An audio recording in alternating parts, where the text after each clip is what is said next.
Здраво, драги родители! Добре дојдовте на уште едно видео на Малиот принц, разбуденото семејство на тема влегување во зона на нулта хипокризија. За да можеме да ја разбереме подобро оваа тема, најпрво да го разјаснеме зборот хипокризија, што значи тој збор, од каде потекнува од грчкиот збор хипокризис, кој што значи глума, односно застапување на ставови, на вредности, на уверувања, во кој што не верува личноста, или пак значи постојање на амбивалентност, односно лицемерие во односот на она помеѓу она што го зборуваме и она што го правиме или она како постапуваме.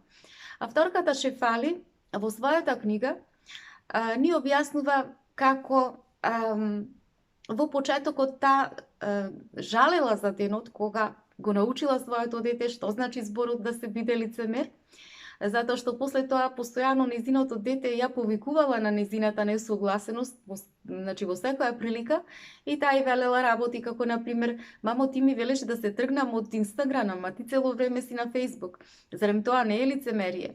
Или пак и коментирала: ти вчера го заборави навчаникот дома и не се врати по него, а денес ме караш затоа што си ја заборавив домашната задача за на училиште и сега треба да се вратам по неа.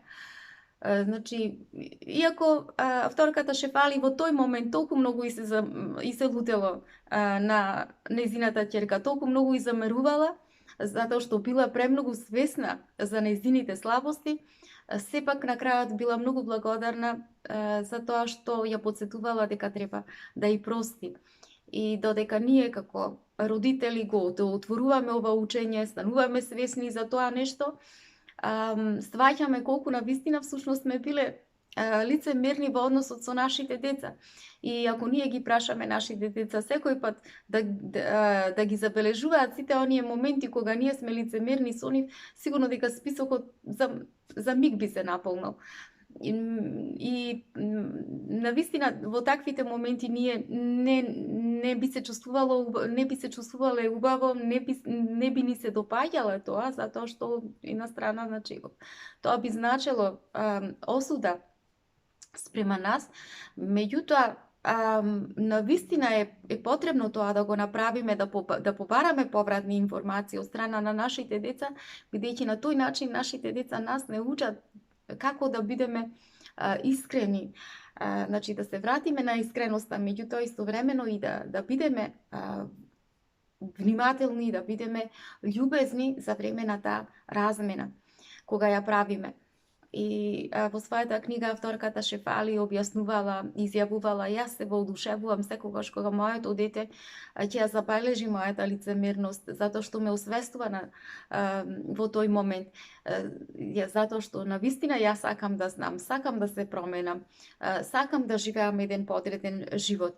Зошто би ми било срам да бидам човек со ограничувања, со несовршености, затоа што кога ги прифаќам своите собствени несовршености, не само што си давам можност за еден свој собствен раст, туку ги учам и своите деца дека тие не треба да се намалуваат во својот раст, дури кога тоа нешто е многу болно.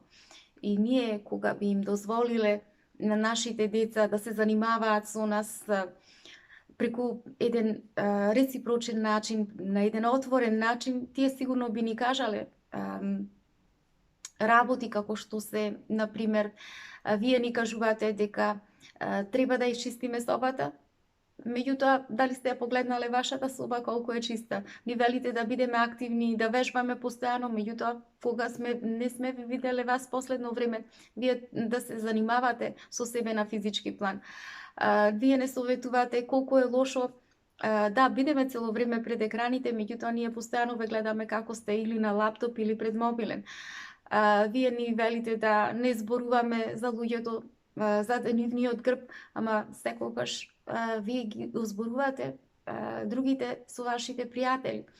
Ни велите да не пиеме, ама вие тоа го правите скоро секој ден.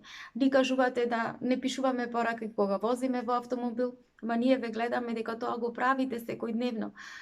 Ни велите да не викаме, но вие секогаш нам не викате. Ни велите да не користиме некултурни зборови, со некултурен речник да се обраќаме, но слушаме всушност секој ден како псуете. Особено кога мислите дека не сме наоколу за да ве слушнеме. Ни велите да не губиме работи, но кога вие ги губите, немате ништо против. Така да, авторката Шефали, кога зборувала за редот и организираноста на родителите, таа дава еден пример за една своја клиентка преку кој што можеме да видиме и да откриеме како нашите деца едноставно ги следат нашите патишта. Станува збор за една клиентка, дошла кај авторката Шефали и рекла: јас почнав да го носам мојот син кај еден детски психијатар, за да може да биде оценет заради неговата преголема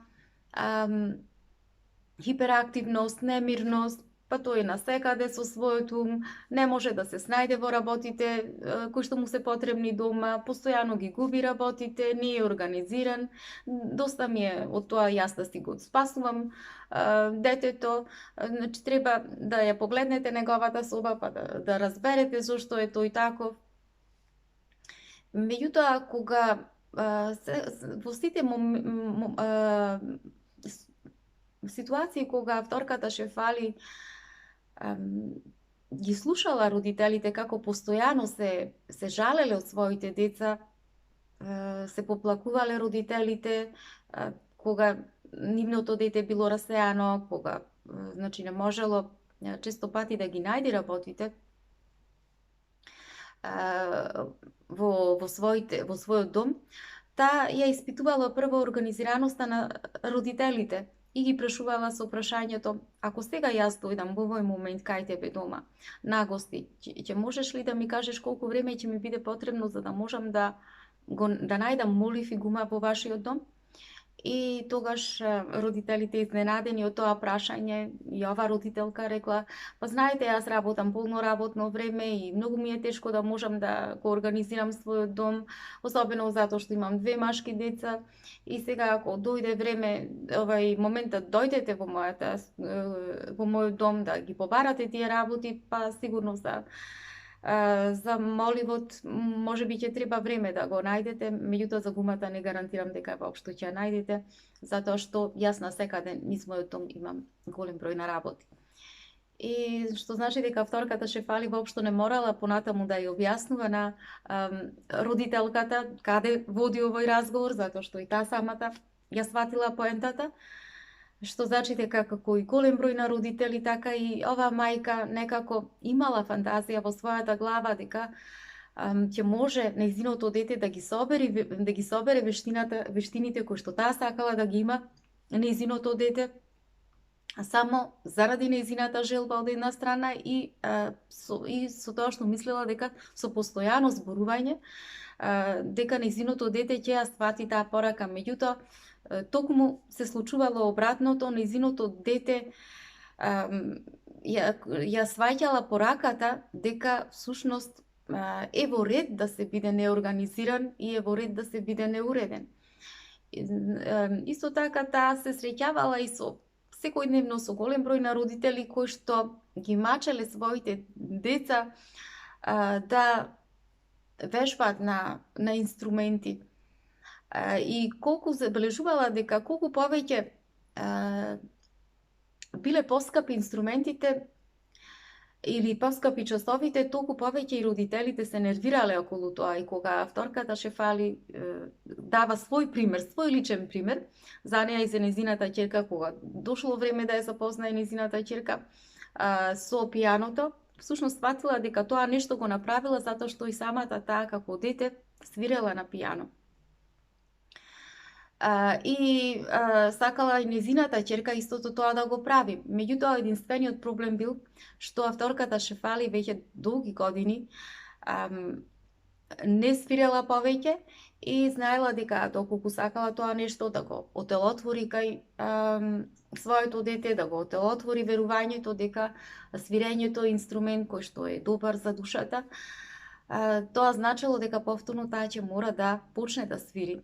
И решила тоа да го направи, отишла на часови 2 месеца, редовно одела на часови на свирење. И после тоа кратко време таа всушност сватила неколку работи, меѓутоа најважното било дека лично таа доживеала колку е тешко да се практикува свирење секој ден. И ако се вложувала само 20 минути во текот на неделата, таа се чувствувала преубаво. И затоа што сватила дека свирењето од секоја личност, значи, бара да биде во вистинската рамка на умот. Значи, потребно е да се почувствува желбата на едно многу длабоко ниво, доколку сака тоа нешто, доколку се сака тоа нешто да се направи. И ова било моментот кога вторката Шефали ветила дека никогаш повеќе нема да си го тера своето дете со сила да свири, да вежба. И сега на своето дете и велела јас наместо, значи, да го тера да вежба, таа и велела занимавај се со пијаното спрема твоите собствени услови. Свири тогаш кога ќе ти се појави чувството, длабокото чувство дека сакаш тоа нешто да го направиш, дека тоа е во тебе, имаш потреба тоа да го направиш, а не поради некој надворешен притисок. И како резултат на овој пристап, не само што незиното дете продолжило да свири години на пијано, туку таа се заинтересирала и за виолончелото. И точно незината ќерка не вежбала интензивно, меѓутоа тоа било доволно, значи оние часови кои што ги одела, она време кое што го посветувала, било доволно за да може да ја одржи незината желба години да сака да вежба на тој инструмент. И најповеќе од се, во сето тоа таа видела дека ангажманот на незиното дете со тој инструмент всушност првично се заснува врз огромна љубов на незината ќерка спрема инструментот, а не врз некаква потреба за совршенство или пак за постигнување на некој успех.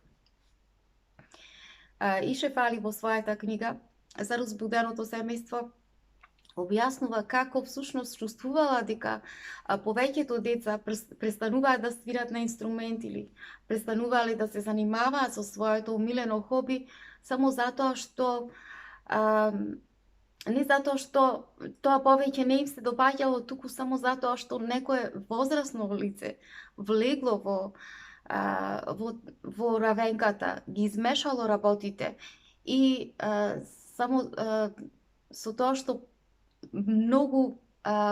премногу ја наведувало важноста од вежбањето или премногу, да кажеме, нагласувала потребата за постигнување на успех.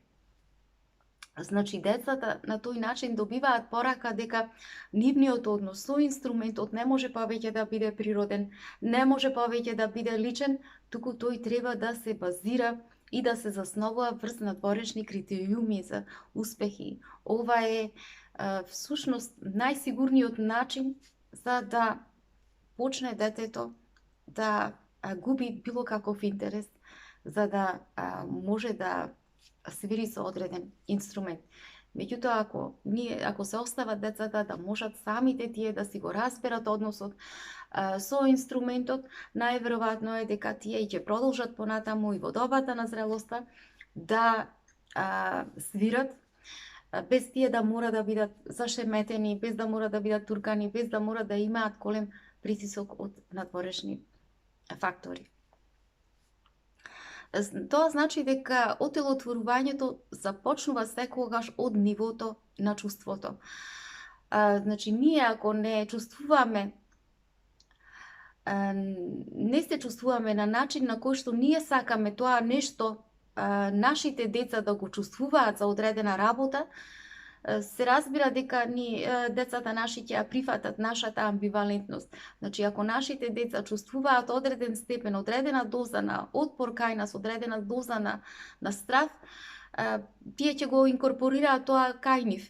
И затоа, значи, од друга страна, кога ние ќе го отелотвориме она што сакаме децата да го научат, да биде кај нив, секако дека во почетокот ние ќе бидеме изложени на одредени бариери, внатрешни бариери, меѓутоа тие бариери кога ќе ги надминиме се основа за да може да се појави разбирање за нашите деца, да се појави емпатијата кај нашите деца, за нашите деца. Значи, како што и самата авторка Шефали успеала тоа нешто да го утврди, да го увиди кога повторно се вратила да свири тие 2 месеци на пијаното.